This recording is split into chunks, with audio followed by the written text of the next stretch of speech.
Women played a crucial role in the Sudanese revolution that eventually ousted President Omar al-Bashir. Women are also instrumental in the establishment of a new country, South Sudan.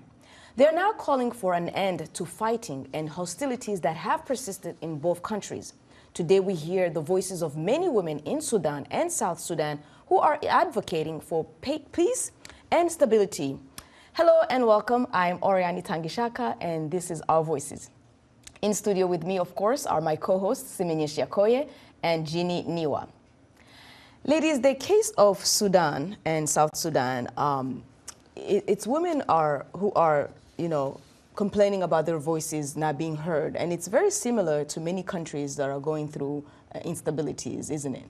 Well, just to touch on that resistance, Sudanese resistance, women, to me, they're a great example as women standing as one. Compared to other countries, I'm from the DRC, we don't see the resistance, women being in a resistance or opposition or marching as one, just, like we see in Sudan. So to me, they're a great example. But as far as them having a voice, I understand that totally because they're not in leadership position. That's true. I agree with you. Like, these women have been, key in these revolutions, and they had an important role in shaping some of the historic events both in Sudan and South Sudan. However, in my view, once these revolutions are done, like any other civil societies, women are also pushed out. They are the ones organizing rallies, protests, demanding justice.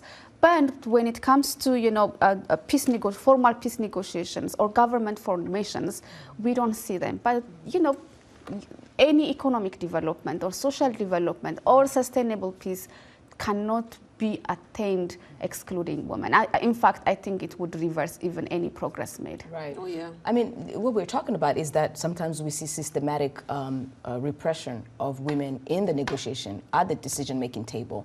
And that's what we're talking about today. How can their voices be heard so that they can contribute to the changes in their countries? Well, let's look briefly at histories of these two nations, once one country called Sudan until 2011.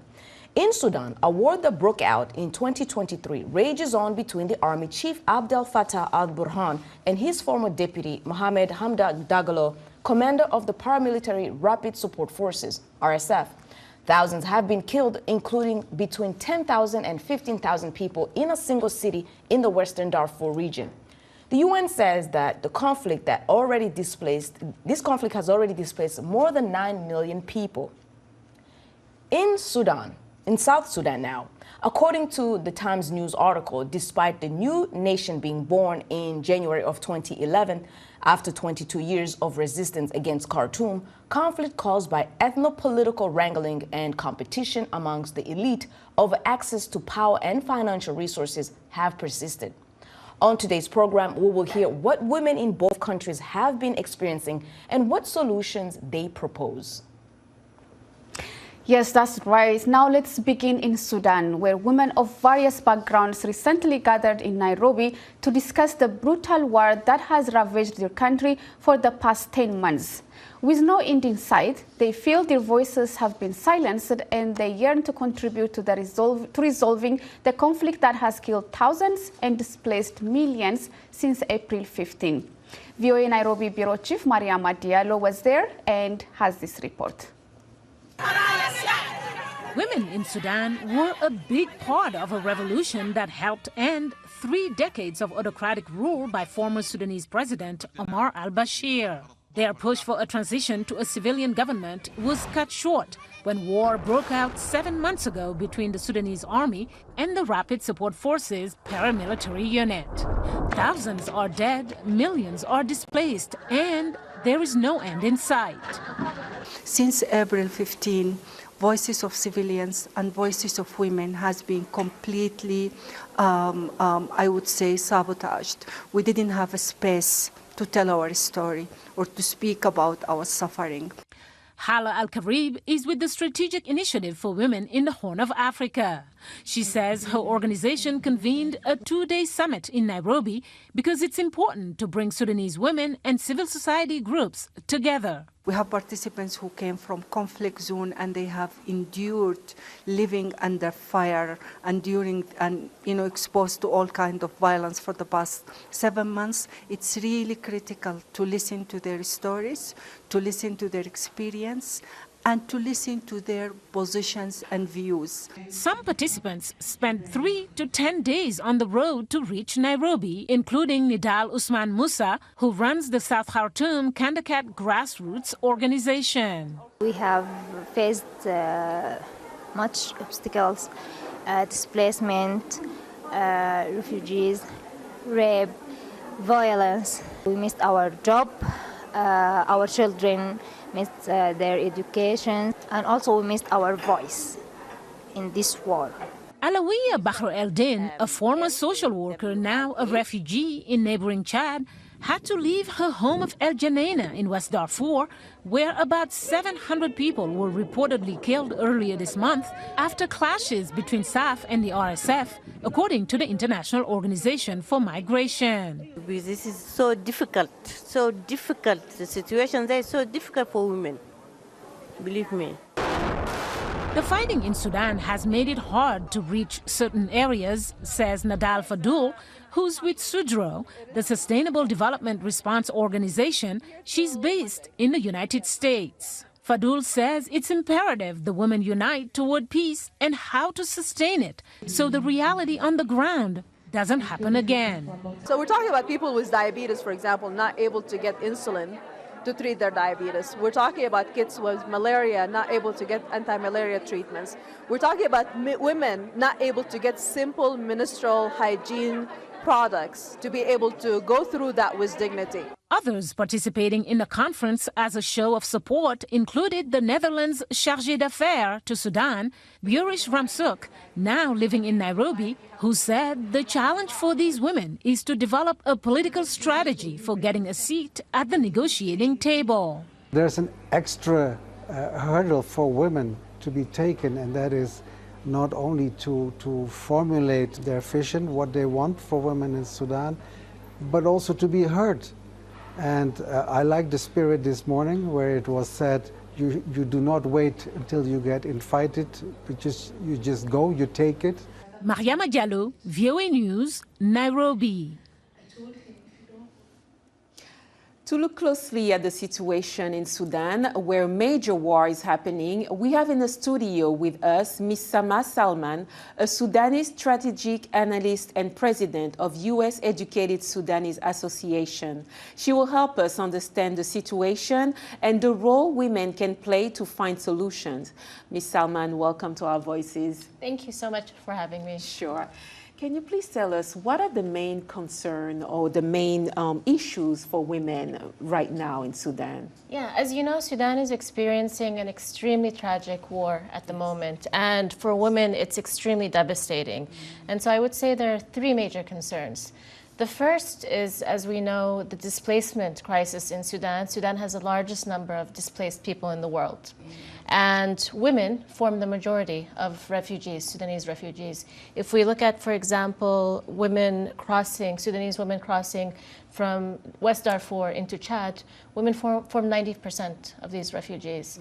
The second crisis is a security crisis. Women are being raped, they're being kidnapped, and they're being sexually abused. So women face extremely challenging situation, sometimes terrifying circumstances. Yeah, definitely. And as UN says, 9 million people, that's a lot of people Yes. to be displaced.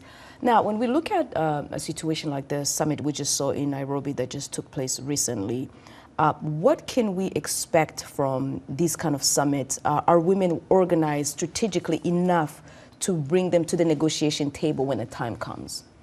This is a really important point. And what we know about women's participation, political participation, is that during Sudan's revolution, women formed at times 60 to 70% of protesters.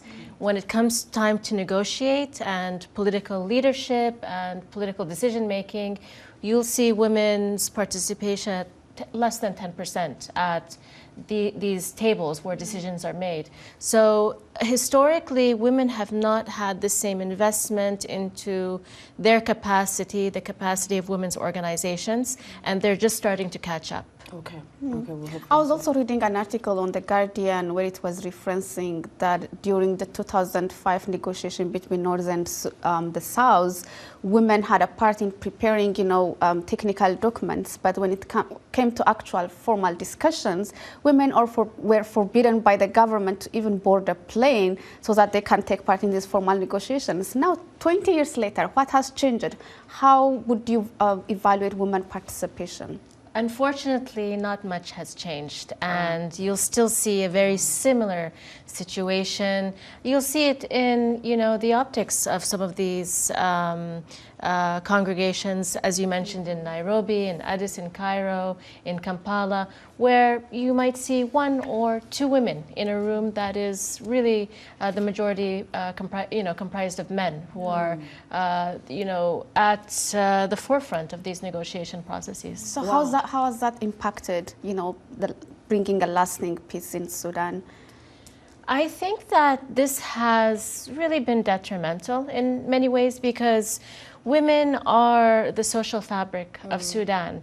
You're seeing a very critical moment in Sudan's history where Sudan is starting to fracture along ethnic lines. I mean, Sudan has always had these problems, we know, since independence and throughout its many wars and up to today. But in order to keep Sudan together, for the hope that we have to keep Sudan together, it's the women who are keeping the social fabric intact. And I guess the question is, especially that you have the U.S. educated Sudanese Association, what is the education like? Perhaps they're not really, I want to say educated, but what's keeping them? Is education one of the things that maybe keeps them from being at the leadership positions, at the leadership level? Is that something that plays into the factors?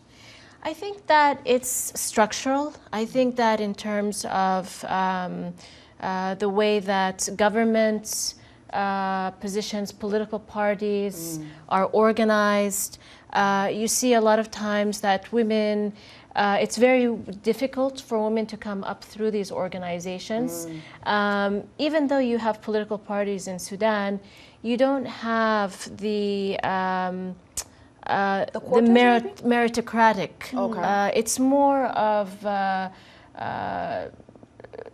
lines of succession in some of these political parties. So you'll have maybe, politicians where some of their family members or their sons, take over, or friends, and Sudan is also very, male-dominated, patriarchal society. So you have a situation where really the culture has historically said that it's women's role is really in the home, which is very important. Yes. Those roles are extremely important. But at the same time, you have a separation in society where women are not invited to the table. Decision-making. That's a good important point to make. But unfortunately, we'll have to stop here. But thank you so much for joining us, Ms. Thank you for Salma. having me. Coming up, we are going to continue shedding the light on the situation in Sudan, and it's time for a break now. When we return, we'll shift our focus from Sudan to South Sudan, where ethnic tension has often caused the loss of life. As usual, we ask you to share your thoughts on this topic on our social media platforms at VOA Africa. We are on Facebook, Instagram, and X, formerly known as Twitter, and use the hashtag VOA Our Voices. We'll be right back.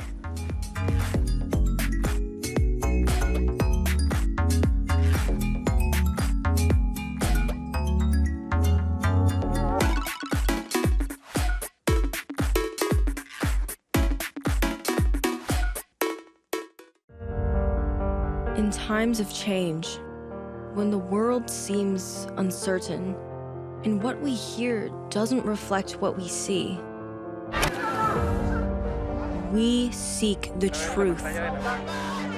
When we are told only part of the story, we lose trust. In moments of crisis, our dreams, hopes, and wishes for a better tomorrow depends on a free press. At Voice of America, we bring you the stories that people take risks to see. We connect the world and unite it with truth. At Voice of America, we show you the whole picture.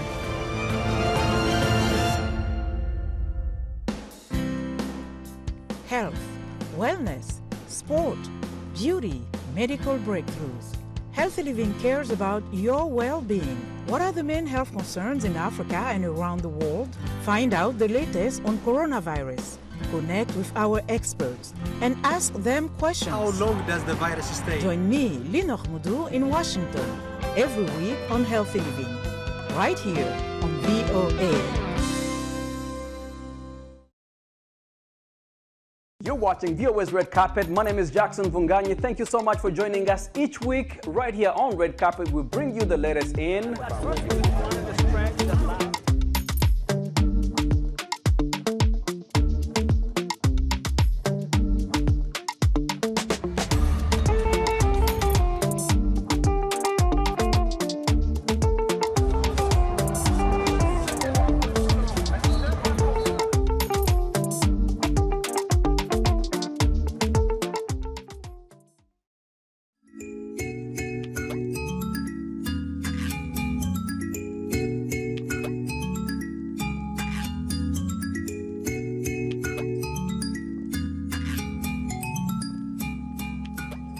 Welcome back. You're watching Our Voices. Today we're discussing the ordeal that women in Sudan and South Sudan have been experiencing 11 years after they were promised peace, after their countries became independent and sovereign. We have the pleasure of welcoming Nyakan John Gile, co-founder and executive director of South Sudan Women United, SSWU, to tell us what the voices of some Sudanese women are saying in finding solution of the instabilities in their homeland. Thank you so much for being with us, Ms. Gile. Thank you so much for having me in your show. Yes, it's a pleasure to have you. Yes, thank you. This is a great question. The frustration. I mean, I really want to dive into what, the women were promised peace. And now the frustration is what from women in Sudan? You know, when peace was enacted, there was no provision that protects the women. The peace that was enacted has different sort of how women should be included in the process making. Now, what is happening is later on, our women realize that they're not given enough seats where decisions are making, where decisions are made that are affecting their well-being. Insecurity has been a big issue for our women, realizing that since the beginning of our struggle, women have been the one to suffer a lot. And this suffering continues because there are not enough laws to protect the women. Women are facing rapes on a daily basis. Children are dying. There is no system that protects them. When you talk about they're not given the space, are you talking about quotas? They're not satisfied with the percentage on the quotas? Well, even though the government has given us 35% in the decision-making seats, it's still, we're not seeing ourselves that this is enough for us. 35% quota is not enough, especially when the percentage of the population is mainly women. The high percentage of South Sudanese are mainly women. So we should not be given only 35%. So that quota should increase. And there is also a question whether those women filling those quotas are effective enough in influencing policies. Absolutely. And we'll continue this conversation. But first, let's go to South Sudan and hear the contributions of women as to what would their desired solution be. We hear from Yika Marina Moga from Women for Justice and Equality Organization, Grace Ayen from Africa Initiative for Rural Development, and Juba resident Joy KG Raphael.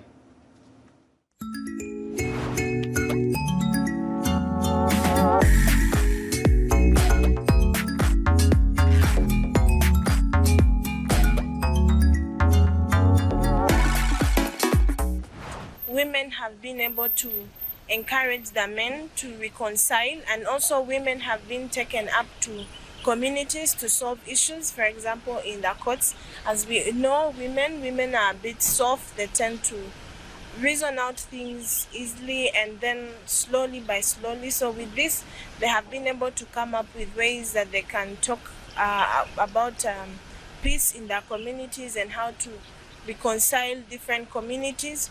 With this, even they've come up with ideas that if we tend to intermarry within our communities, at times the peace comes in, because the conflict tends to reduce. If you find that your neighbor marries off your child, automatically the peace comes in. So women have been able to do that in our communities and our country as South Sudan. When 2013 war erupted, women sat down, they called for arbitration meeting, they called for the meeting, and in that meeting they were having some difficulties because Nuer community were hosts in the POC, and when they were released from the POC, there was no mean of getting water. So women sat down, then they discussed on where they can get back to normal, because by then they were sharing things like a borehole. Then when war erupted, everything were stopped. Then when they sat down, they got back to normal. Women have played their role in the mediation of peace, because women can say, even though if they are not invited, they had that there's peace process there, they can come in. Some of them are cooking, but they have to, when they are serving the water, they have to listen what are they saying. In the end, then they come together, then they raise their voice. That's why we have peace in South Sudan. And that's why women say, we are tired, we need peace. We need our children to go to school. So this is the voice of women. And the women are organized also. Their parliamentarians are organized, the women in civil society, they are organized, and in the areas they are organized in making sure that there is peace, in total peace in South Sudan, because they are tired of war. Yeah, women are tired of war and they continue to call for peace. But in addition to what we just heard, how are women expressing their frustration with the structural, excluding women, and how are they trying to make themselves have a seat on the table? Well, women are the social fabric of our country. And if you give them a chance to express their views and you give them a chance to be part of the decision making, they will be able to participate in the peace. They will be able to make reasonable judgment, because we women are, we're simple to understand things. We're not like men. Men have a different way of viewing things, but when you give a woman a chance to express herself, peace will endure. Number one. Number two, if you give them the opportunities for them to have things to do, give them economic opportunities, that is going to engage them. Instead of thinking of poverty, now you'll be thinking of, what can I do to improve my life? What can I do to improve the life of my children? Secondly, if you engage the communities together, you bring the communities together and tell them, we are one person, we are one community. Let's not talk about war, let's talk about how to move the country from this point to that point. So I think this would work. Tell us a little bit more about your organization, South Sudan Women United. I mean, we heard Miss Yika, I think, she was talking about having a soft voice. So women are maybe invited, but how can you help them having a stronger voice so, things can be concrete? Yeah. South Sudan Women United was established shortly after the conflict that arose in 2013. So the main idea was to bring South Sudanese women together and let's heal together, because we were going through trauma at that time. We later realized that, okay, not only that we're going to heal ourselves through trauma, now we can be the voice for the voiceless. We have the opportunity in here in diaspora. We have the platform that people back home don't have. We can be the voice to talk on their behalf. We can be the advocate for them. We can create network that can focus on how to bring women out of poverty. Economic empowerment. That's right. And so what about the organization part, which they need to really organize themselves and to push the door into the decision-making tables? How is that being structured on the ground or in the diaspora? Well, you can only do that through organizations like ours or civil society organization in the country. You realize South Sudan came out of this war, and women were completely affected by this. So we're still behind. We're not into the point that we know what to do for ourselves. But if we're given the opportunity to be on the table where decisions are made, then we can reason and tell the decision makers that here we are and this is what we want. This is where organization like South Sudan Women comes in to be an advocate for people who cannot be. What about political parties? Are political parties something that women are very much involved in to be able to go up the ladder? Well, when it comes to political parties, you know, South Sudan is basically a one-rule party. It's now we're trying to divert to different parties, but we have one mother party. And women, from the beginning of our struggle, women were just behind, just to take care of men or to take care of the house. To support them. So we're not really fully engaged in the politics. It's now that after independence that now we're taking part in the politics. So it's going to be a long way for us to be part of the political arena, but we're there. I mean, you can see from the 35% that have been given to us, so you can see that few figures are taking political poses, and that is good for us. That is the start. So the economic and the educational structure need to prepare women to better be, you know, a decision maker. So if you had to speak directly to women in South Sudan, what can you say to them? I will tell them that to be strong, South Sudanese women have always been resilient, and we have to catch up with the rest of the world. Okay, that is amazing. That's great, and thank you so much for being with us and for advocating for your homeland. That is our show for today. Thanks to our studio guest, Ms. Samah Salman, a Sudanese strategic analyst and president of the U.S. Educated Sudanese Association, and of course, Nyakan John Gile, co-founder and executive director of South Sudan Women United. Last but not least, thanks to our editorial and production team on Our Voices. On behalf of VOA, thanks for watching. Until next time, cheers.